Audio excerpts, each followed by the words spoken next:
दोस्तों, मैं राजीव गाय वाला। शाम का लगभग 5:31 हो रहा है अभी, और सभी गाय को मिल्किंग कर चुका हूँ।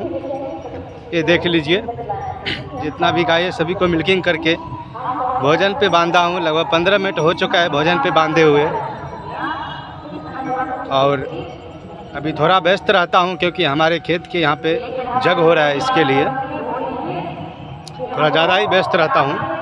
सुबह में मैंने एक ब्लॉग डाला था जो हरा चारा के लिए, क्योंकि हरा चारा जो है हमारे पास ख़त्म है और वो 1 फीट का हो चुका है।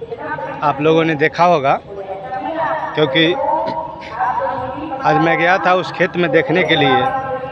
आज एक्चुअली मेरा भूसा भी ख़त्म हो चुका था, तो अभी 2 बक्कू यानी 1 कुंटल 3 किलो लेकर के आया हूँ, क्योंकि पूरा गाड़ी गिराना है लगभग 45-50 कुंटल।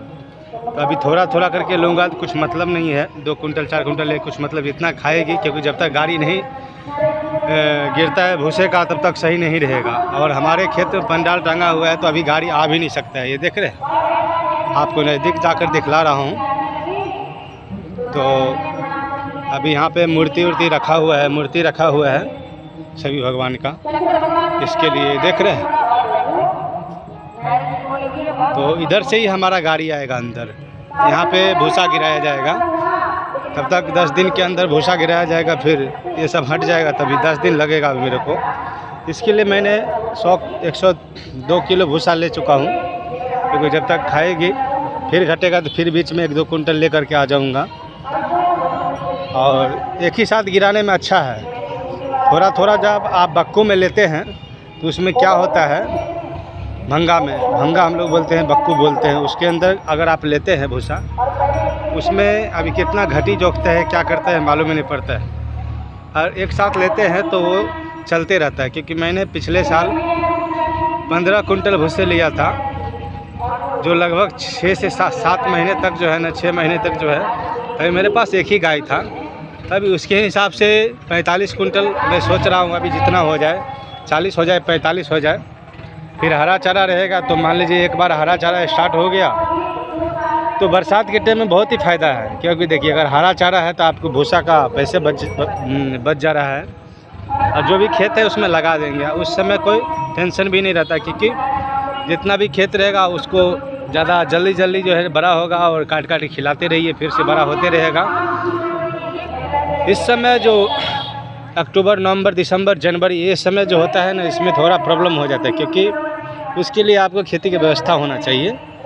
इसके वजह से जो है ना नहीं ले पा रहा हूँ। और जब खेती हो जाएगा तो कोई टेंशन नहीं है। तो उतना भूसा में मेरे को लग रहा है पूरे साल चल जाएगा। अगर घटेगा तो फिर धान का पुआल लूँगा, तब तो 40-45 कुंटल ले लेता हूँ। क्योंकि मेरे पास 3 गाय है, 3 गाय के एवरेज से सिर्फ 1 कुंटल के महीने के हिसाब से समझ लीजिए 15 या 45, यानी 1 कुंटल 1.25 कुंटल के महीने के हिसाब से ले लूँगा तो सही रहेगा। घटेगा फिर 3-4 महीने का तो देखेंगे, फिर उसमें ये ले लेंगे, क्या बोलते हैं उसको,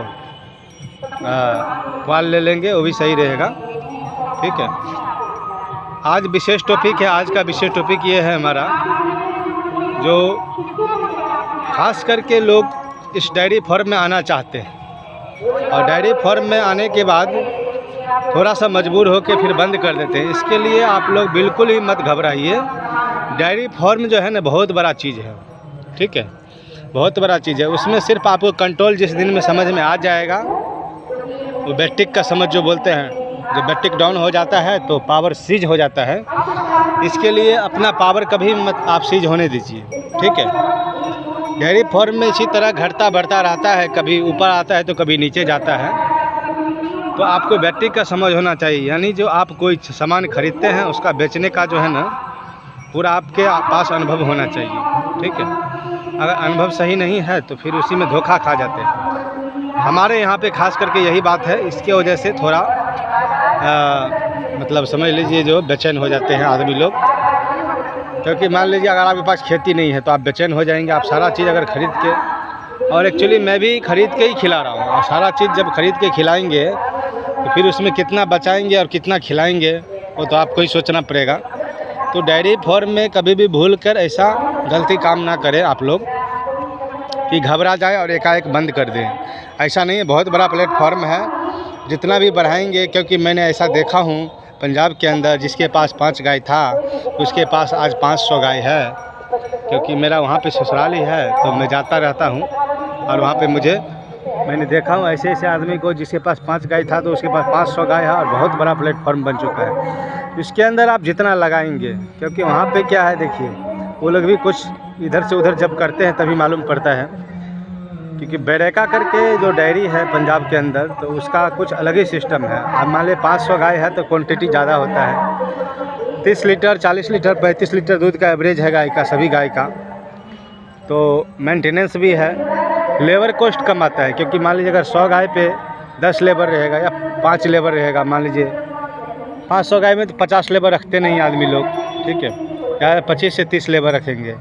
और सारा काम होता है मशीन द्वारा। मशीन द्वारा जब होता है तो उनको, और क्या होता है कि आप फीड वूड सारा कुछ जो है गाड़ी से आता है। एक ही बार जहाँ से उठा लिए और वहाँ पे कम रेट में मिल भी जाएगा। क्योंकि जैसे मान लीजिए आप किसी के पास एक गाड़ी सामान लेते हैं तो वो तो कम रेट में ही देगा और उसका चलते रहता है। इसी तरह जो है ना, तो फॉर्म का जो बढ़ने का कारण है उसी तरह का कारण है। तो फॉर्म में कभी भी आप जो है ना घबराइए नहीं, ठीक है। अभी आप सोच रहे होंगे कि मैं इतना दिन से बोल रहा हूँ आपके पास 3 गाय है, एक परिया है, मगर ऐसा नहीं है। 3 गाय है, एक परिया है, तो मैं थोड़ा सा अभी हाथ बांधे हुआ हूँ।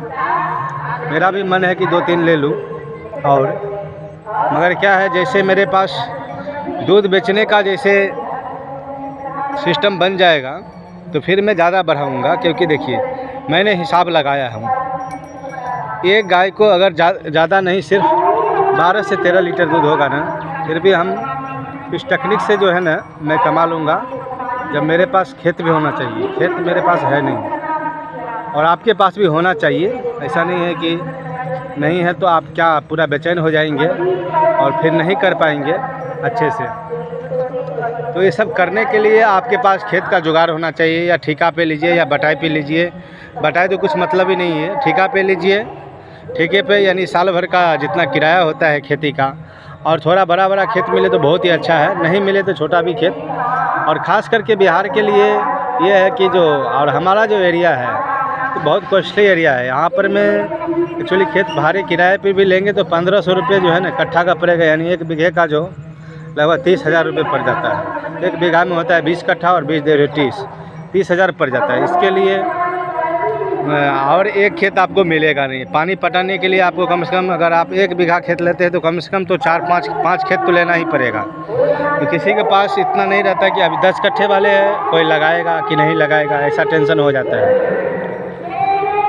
देखता हूँ मैं अभी नहीं लूँगा गाय। अभी थोड़ा दिन बाद हो सकता है तो 1 से 1.5 महीने बाद मैं गाय लूँगा।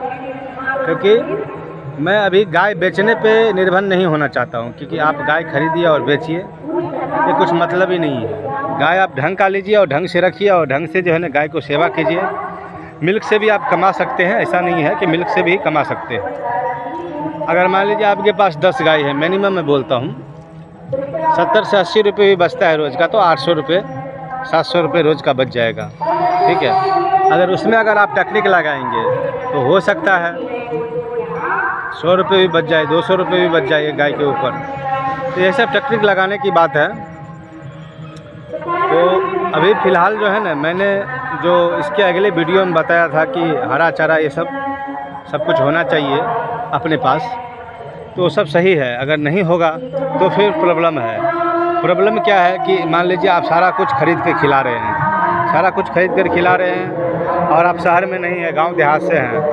अभी गांव देहात में जाने के बाद क्या हो जाता है, प्रॉब्लम हो जाता है। प्रॉब्लम क्या होता है कि आपको दूध बेचने में, आप किसी को दूध भी दिए, उठौना भी दिए, मान लीजिए कोई पैसा देने में सक्षम नहीं है, तो आप क्या करेंगे, उससे लड़ाई करेंगे, फिर अपना काम बंद कर दिए। वो कल से बोल देगा मैं नहीं लूँगा, आप क्या करेंगे, ठीक है। वो भी 40 रुपये लीटर में, ऐसा नहीं बोल रहा हूँ। अभी सेंटर वाले के पास हो जाएगा 45 रुपये लीटर में लेगा, लेकिन आपसे बोलेगा 40 रुपये लीटर दीजिए। यही सब प्रॉब्लम है। तो आप दूसरे से मत घबराइए। दूसरा आपको कोई भी पैर खींचने के लिए ही चाहेगा, कोई भी सेंटर वाला रहेगा या कोई भी रहेगा, आपको पैर, जो आपका पैर है ना, आप जैसे आगे बढ़ेंगे वो चाहेगा खींच के मैं नीचे कर दूँ, नदी में डुबा दूँ, नाला में डुबा दूँ। और डुबा के मार दूँ, इस तरह का आदमी का सोच होता है आजकल। तो अपने आप से खुद से करना पड़ेगा, खुद से जो भी टेक्निक है खुद से ही लगाना पड़ेगा। किस तरह से मैं तो मैंने बोला था 2-3 महीना पहले एक वीडियो में, 2 महीने लगभग, जो आप इस तरह से दूध बेचे तो आपको फ़ायदा होगा दुकान में जा कर के। उसके लिए आपके पास ऐसा होना चाहिए, थोड़ा सा हेल्प होना चाहिए। थोड़ा सा हेल्प बोले तो जैसे मान लीजिए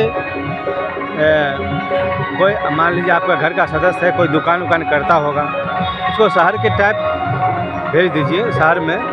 और शहर में भेजने के बाद मान लीजिए थोड़ा ही दूर होना चाहिए, ज़्यादा दूर नहीं होना चाहिए, 2 से 3 किलोमीटर हो, 4 किलोमीटर हो, वहाँ पे एक दुकान डालिए। दुकान डालने के बाद उसमें सारा चीज़ बेचिए। आप मान लीजिए कोई 10,000 रुपये कमाता है तो 200-300 रुपये तो मिनिमम हो ही जाएगा। और शाम सुबह अगर आप 20 लीटर दूध भी वहाँ पर बेच देते हैं, उसी दुकान के ऊपर 20 लीटर भी दूध बेच देते हैं, तो उससे भी उसको लगभग 100 रुपये, आप 40 रुपये दे दीजिए, वो 45 रुपये बेच लेगा, उसको 100 रुपये आराम से कमाई हो जाएगा। तो आपको इस क्वांटिटी में बचत भी हो जाएगा, मन हो सकता है तो दही भी जमा के बेच सकते हैं।